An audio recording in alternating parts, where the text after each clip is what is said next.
अयोध्या में शंकराचार्य स्वामी अभिमुक्तेश्वरानंद सरस्वती ने गोवंश के मुद्दे पर भाजपा पर निशाना साधते हुए कहा कि भाजपा का दोहरा चरित्र अब नहीं चलेगा। उन्होंने गौ प्रतिष्ठा आंदोलन का ऐलान करते हुए कहा कि भाजपा को अपना एजेंडा साफ करना होगा।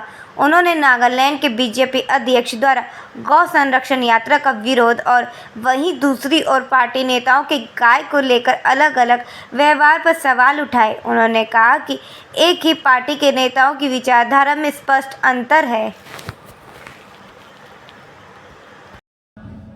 ये अन्याय है और ये अन्याय केवल शंकराचार्य अभिमुक्तेश्वरानंद पर नहीं है, ये अन्याय 100 करोड़ सनातन धर्मियों के ऊपर है और इसीलिए हमको ये कदम उठाना पड़ता है, मजबूर होकर के उठाना पड़ता है। कोई शौक नहीं है हमको, हम भी चाहते हैं कि देश में हिंदूवादी सरकार हो, हम भी चाहते हैं कि हिंदूवादी नेता उस सरकार के अंग हो, लेकिन अगर उनका चरित्र दोहरा होता है, एक तरफ गाय के साथ फोटो खिंचवा करके उसको दुलारते पुचकारते दिखाई देते हैं, तो दूसरी तरफ ये कहने की हिम्मत कैसे कर लेते हैं कि गाय को काट करके खाना हमारी संस्कृति का हिस्सा है। कुछ लोगों की संस्कृति का हिस्सा हो सकता है, लेकिन देश कुछ लोगों से नहीं चलता है, देश बहुत लोगों से। मन में ये बात है कि ग्लानि है कि अब हम क्या करें, कहीं हमारे अंदर भी तो गलत चीज नहीं चली गई, तो उनके लिए हमने बता दिया है कि पंचगव्य का प्राशन करें, उससे शुद्धि हो जाएगी। लेकिन बहुत से लोग जो पंचगव्य बना नहीं सकते, उनको सामग्री उपलब्ध नहीं है, उनके लिए हमने कहा है कि मंगलवार के दिन तैयारी कर लीजिए। मंगलवार के दिन अयोध्या में 5 जगहों पर पंचगव्य का स्टॉल लगाइए, काउंटर लगाइए, पटल बिछाइए और वहां पर सबके लिए पंचगव्य का प्राशन उपलब्ध कराइए, ताकि अयोध्या के लोग जिनके मन में ग्लानि है और जो स्वयं से बना करके नहीं पी सके हैं, वो भी आए, पंचगव्य का प्राशन करके शुद्ध और पवित्र हो जाएं। कोई भी अपवित्रता हमारी अयोध्या जैसी नगरी में नहीं रहनी चाहिए। जब यहाँ आप ये करेंगे तो इसी को देख करके दूसरे शहरों में भी ये उपक्रम चलेगा और पैसा भगवान की राग भोग पूजा से बच गया है, उसको लोक कल्याण कार्य में लगाया जाए। सबसे पहला काम गौ माता की सेवा के लिए लगाया जाए। हर मंदिर की अपनी गौशाला होनी चाहिए। तिरुपति इसकी शुरुआत करे। तिरुपति में 3 लाख करोड़ से ज्यादा पैसा हम लोगों ने जमा कर दिया है, हजारों किलो सोना हमने जमा कर दिया है, कोई कमी नहीं है। इसलिए बाजार का खरीदा हुआ भी अब वहां के प्रसाद लड्डू में नहीं लगना चाहिए, तिरुपति की स्वयं की गौशाला बने, पैसे की कोई कमी नहीं है। कमी होगी तो हिंदू समाज कहां चला गया है, वो और दे देगा। इसलिए इतनी बड़ी गौशाला स्थापित की जाए कि उनकी जितनी भी घी की जरूरत है वो वहां से पूरी हो और बाजार से खरीदा हुआ घी किसी भी दशा में प्रसाद में न लगे। और यही परंपरा हमारे हर मंदिर में होनी चाहिए। यहाँ की राम मंदिर व्यवस्था बना दी जानी चाहिए। और दूसरे जो मंदिर हैं, इससे क्या होगा, जब हर मंदिर की गौशाला होगी तो मंदिर में भोग के लिए शुद्ध दूध, शुद्ध दही, शुद्ध घी सब मिल जाएगा। और साथ ही साथ गाय जहाँ चलेगी, जिन खेतों में उसका गोबर गोमूत्र डाला जाएगा, आपकी क्या समस्या है? हमारी समस्या हम आपको बताना चाहेंगे। देखिए हमारी समस्या क्या है? हमारी समस्या ये है के लिए राजमाता बनाने के लिए हर प्रदेश में जा रहे हैं। देखिए ये नागालैंड का समाचार है। नागालैंड सरकार ने नहीं दी गौ महासभा करने की अनुमति, शंकराचार्य करने वाले थे अध्यक्षता। राज्य के मुख्यमंत्री नेपियोलियो की अध्यक्षता में हुई कैबिनेट बैठक में निर्णय ले लिया गया। कैबिनेट बैठक बुला दी गई, भाजपा की सरकार है मिली जुली। कैबिनेट बैठक बुला दी गई कि शंकराचार्य को नागालैंड में प्रवेश न करने दिया जाए। शंकराचार्य ऐसा क्या करने जा रहे थे नागालैंड में कि ये इतनी बड़ी कैबिनेट की बैठक बुला करके निर्णय ले लेना पड़ गया? बताइए, बात उठाने जा रहे थे। भाजपा जिस सरकार में सम्मिलित है, उस सरकार ने कैबिनेट में ऐसा प्रस्ताव क्यों पारित किया? क्या शंकराचार्य चुप हो जाए? ये देखिए, आपको हम दूसरा पत्र दिखा रहे हैं, ऊपर ही हिंदी में लिखा है भारतीय जनता पार्टी, रंग से भी आप समझ रहे होंगे, और अंग्रेजी में भी बैनर के अंदर लिखा है भारतीय जनता पार्टी। ये नागालैंड का जो भारतीय जनता पार्टी का ग्रुप है, उसकी तरफ से जारी वक्तव्य है और इसमें साफ साफ कहा गया है कि गाय का मांस खाना हमारी संस्कृति का हिस्सा है। ये भाजपा बोल रही है। अगर नागालैंड की कोई क्षेत्रीय पार्टी होती और वो बोलती तो हम एक बार फिर भी विचार करते कि भाई क्षेत्रीय पार्टी है। आप कहते हैं राष्ट्रीय पार्टी है, क्या ये राष्ट्रीय जनभावना को व्यक्त किया जा रहा है इस पत्र में? भारतीय जनता पार्टी ये कहती है कि बना रहे हैं आप, गाय की हत्या, गाय डिस्टर्ब कर रहे हैं भैया, गाय का मांस खाना हमारी संस्कृति का अभिन्न हिस्सा है। इसलिए पीछे हो जाएगी। प्रस्तावित गो हत्या प्रतिबंध न केवल हमारी सांस्कृतिक और सामाजिक प्रथाओं को चुनौती देता है बल्कि हमारी धार्मिक मान्यताओं के भी खिलाफ है। गौ माता की रक्षा इनकी मान्यताओं के खिलाफ है। अगर कोई नागालैंड की कोई ऐसी पार्टी बोलती जो किसी दूसरे वर्ग का प्रतिनिधित्व करती है तो अलग तरह से हम विचार करते, लेकिन ये भारतीय जनता पार्टी की ओर से बोला जा रहा है। क्या करें शंकराचार्य जी, विरोध न करें। हमने कौन सा उनका पैसा खा लिया है, उसको लोक कल्याणकारी में लगाया जाए। सबसे पहला काम गौ माता की सेवा के लिए लगाया जाए। हर मंदिर की अपनी गौशाला होनी चाहिए। तिरुपति इसकी शुरुआत करे। तिरुपति में 3 लाख करोड़ से ज्यादा पैसा हम लोगों ने जमा कर दिया है। हजारों किलो सोना हमने जमा कर दिया है, कोई कमी नहीं है। इसलिए बाजार का खरीदा हुआ घी अब वहां के प्रसाद लड्डू में नहीं लगना चाहिए। तिरुपति की स्वयं की गौशाला बने, ऐसे की कोई कमी नहीं है। कमी होगी तो हिंदू समाज कहाँ चला गया है, वो और दे देगा। इसलिए इतनी बड़ी गौशाला स्थापित की जाए कि उनकी जितनी भी घी की जरूरत है वो वहां से पूरी हो और बाजार से खरीदा हुआ घी किसी भी दशा में प्रसाद में न लगे। और यही परंपरा हमारे हर मंदिर में होनी चाहिए। यहाँ के राम मंदिर में, जन्मभूमि के मंदिर में भी यही व्यवस्था बना दी जानी चाहिए। और दूसरे जो मंदिर हैं, इससे क्या होगा, जब हर मंदिर की गौशाला होगी तो मंदिर में भोग के लिए शुद्ध दूध, शुद्ध दही, शुद्ध घी सब मिल जाएगा। और साथ ही साथ गाय जहाँ चलेगी, जिन खेतों में उसका गोबर गोमूत्र डाला जाएगा वहाँ शुद्ध अन्न होगा।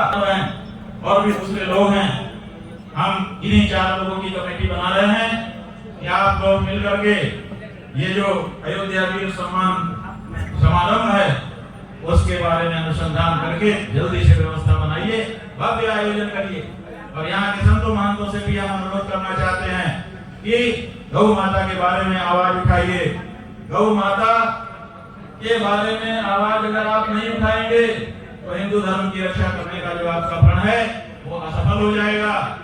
गावो विश्व से जगत प्रतिष्ठा, धर्मो विश्व से जगत प्रतिष्ठा, गावो विश्व से मातरः, गावः सर्व काम दुधाः। The biggest exports of beef in the world, ये आंकड़ा है आपके सामने, हम रख रहे हैं।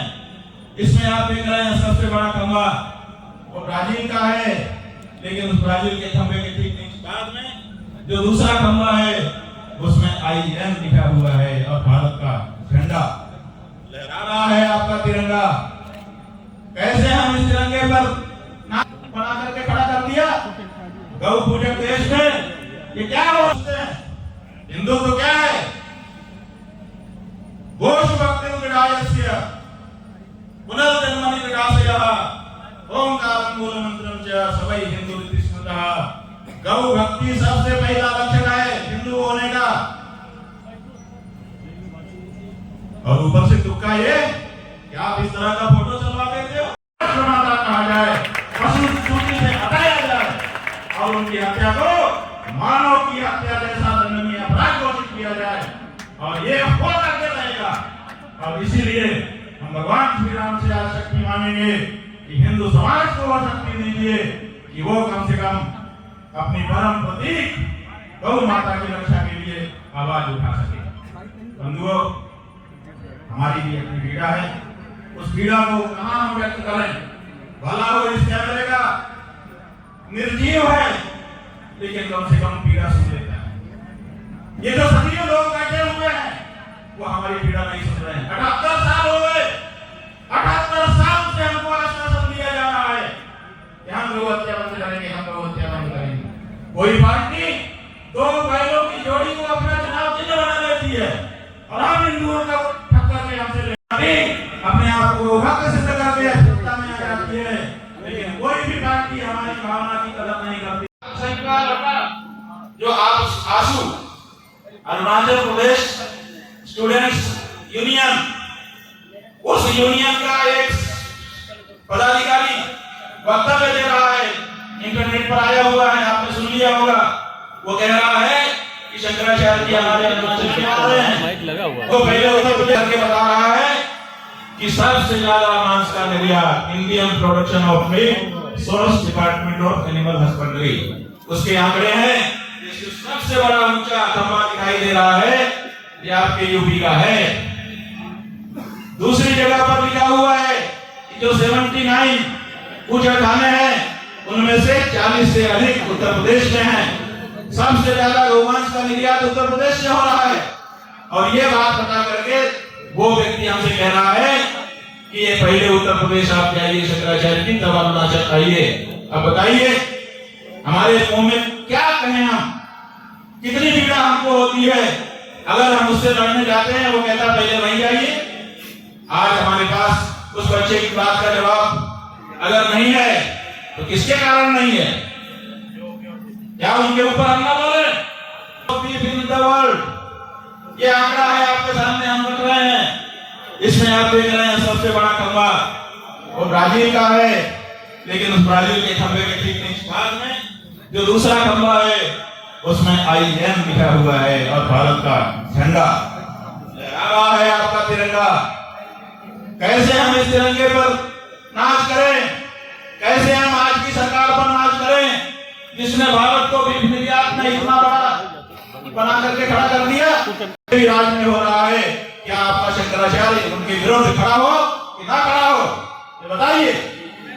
और अगर हम खड़े हैं तो आप हमसे सवाल पूछते हैं। हिंदू घोष भक्ति लड़ाई चलवा देते हो। इस फोटो से आप इस फोटो और इसी की तरह से दूसरे ये फोटो और इसी तरह के दूसरे ये फोटो माला पहनाई जा रही है, जरी वाली शाल दिखाई पहनाई जा रही है गौ को। इन फोटो से आप जनता को छलना चाहते हो? पार्टी का व्यक्ति ये पत्र क्यों जारी करता है? और नागालैंड जैसे प्रदेश में जो हमारे देश का अभिन्न हिस्सा है उसमें हमारे प्रवेश पर किस अधिकार से रोक लगाता है? शंकराचार्य भारत देश का नागरिक है और भारत देश के प्रत्येक नागरिक को अपने देश के किसी भी प्रदेश में जाने आने और वहां के लोगों से संबंध स्थापित करने, संवाद स्थापित करने की स्वतंत्रता है। हमारी उस स्वतंत्रता को आप इस कारण से छीन रहे हो कि हम गाय की बात कर रहे हैं। ये अन्याय है और ये अन्याय केवल शंकराचार्य अभी मुक्तेश्वरानंद पर नहीं है, ये अन्याय 100 करोड़ सनातन धर्मियों के ऊपर है। और हमको ये कदम उठाना पड़ता है, मजबूर होकर के उठाना पड़ता है। कोई शौक नहीं है हमको। हम भी चाहते हैं कि देश में हिंदूवादी सरकार हो, हम भी चाहते हैं कि हिंदूवादी नेता उस सरकार के अंग हो, लेकिन अगर उनका चरित्र दोहरा होता है, एक तरफ गाय के साथ फोटो खिंचवा करके उसको दुलाते बिलकाते दिखाई देते हैं, तो दूसरी तरफ ये कहने की हिम्मत कैसे कर लेते हैं कि गाय को काट करके खाना हमारी संस्कृति का हिस्सा है। कुछ लोगों की संस्कृति का हिस्सा हो सकता है, लेकिन देश कुछ लोगों से नहीं चलता है। देश बहुत लोगों से चलता है और बहुत लोगों की ये इच्छा है कि गाय को राष्ट्रमाता कहा जाए, पशु सूची से हटाया जाए और उनकी हत्या को मानव की हत्या जैसा दंडनीय अपराध घोषित किया जाए। और ये होता रहेगा। और इसीलिए हम भगवान श्री राम से आज